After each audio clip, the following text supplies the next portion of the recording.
Perang Nadir.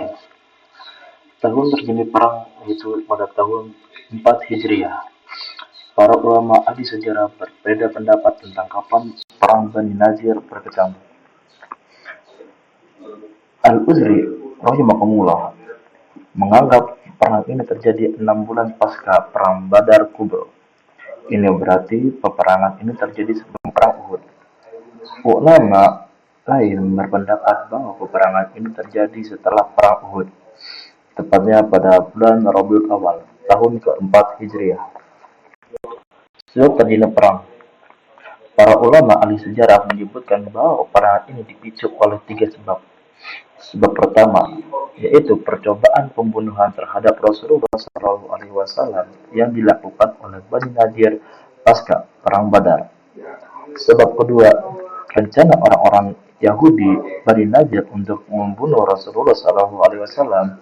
Pembunuhan ini direncanakan oleh Bani Nadir ketika Rasulullah SAW beserta beberapa sahabat berangkat ke Bani Nadir untuk meminta mereka ikut menanggung diat.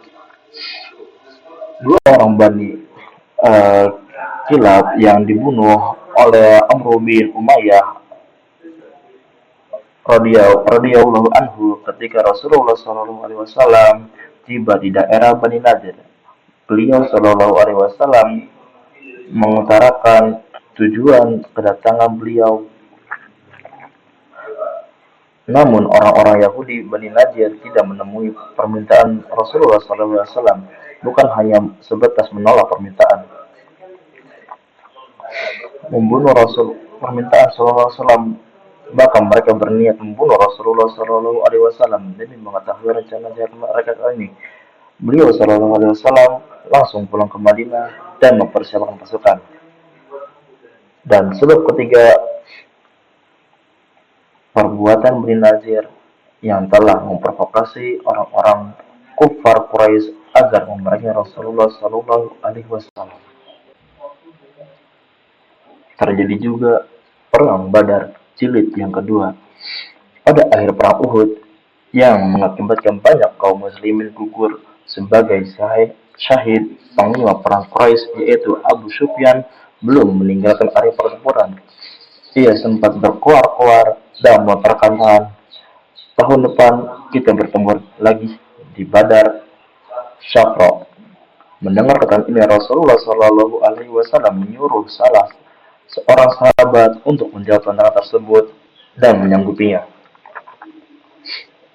Badar Syafra adalah sebuah tempat pasar musiman yang biasanya berlangsung sejak awal Zulqa'dah sampai tanggal 8.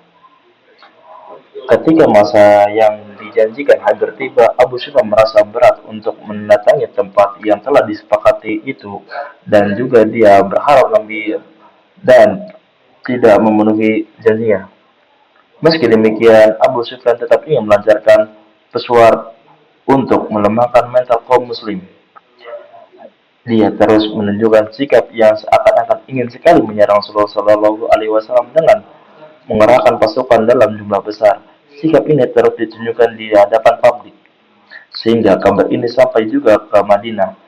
Bahkan dia rela membayar Nuaim bin Mas'ud al-Asjari yang sedang umrah ke Mekah dengan 220 ekor unta untuk membayar berita persiapan kaum Quraisy dalam rangka menyerang kaum muslimin. Tujuan mereka tentu untuk menjatuhkan mental kaum muslimin sehingga mereka enggan berangkat perang bersama Rasulullah SAW. Jika Rasulullah SAW dan para sahabat tidak keluar, berarti kaum Quraisy punya alasan untuk tidak keluar juga. Kembali ke Madinah, Nuaim melaksanakan misinya di tengah kaum muslimin.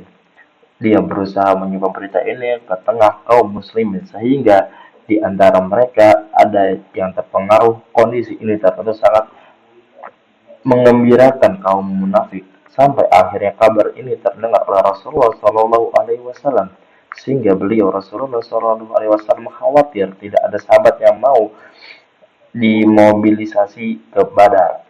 Meski demikian, beliau Shallallahu Alaihi Wasallam tetap bertekad untuk memenuhi janjinya, walaupun harus berangkat seorang diri. Namun akhirnya Allah menghilangkan rasa takut ini dari hati kaum muslimin dan siap menghadapi kaum Quraisy.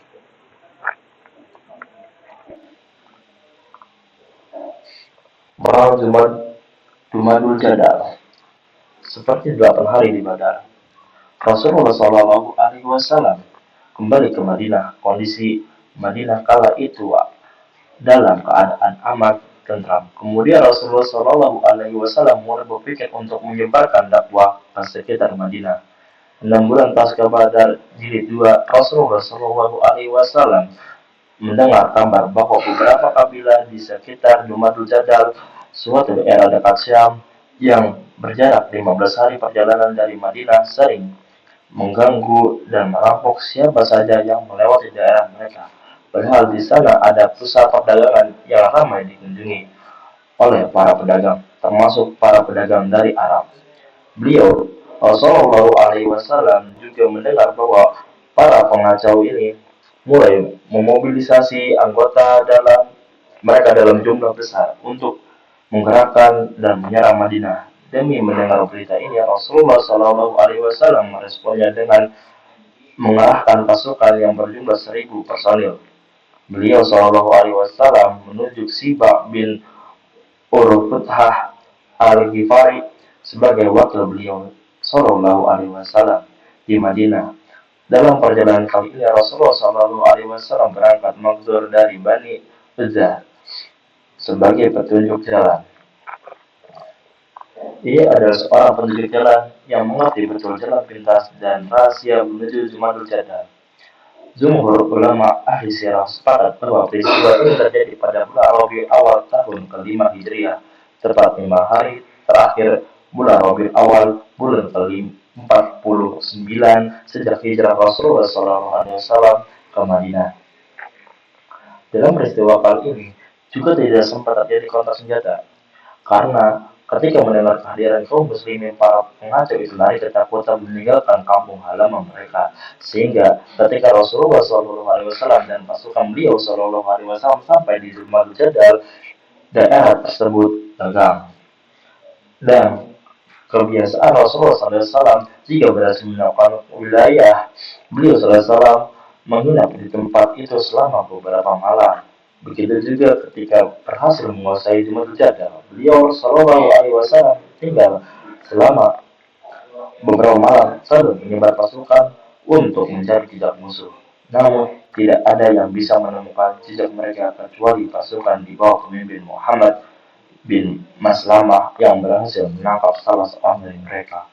Orang ini kemudian ditawari agar memeluk agama Islam dan dia menerima tawaran tersebut. Lalu Rasulullah SAW kembali ke Madinah.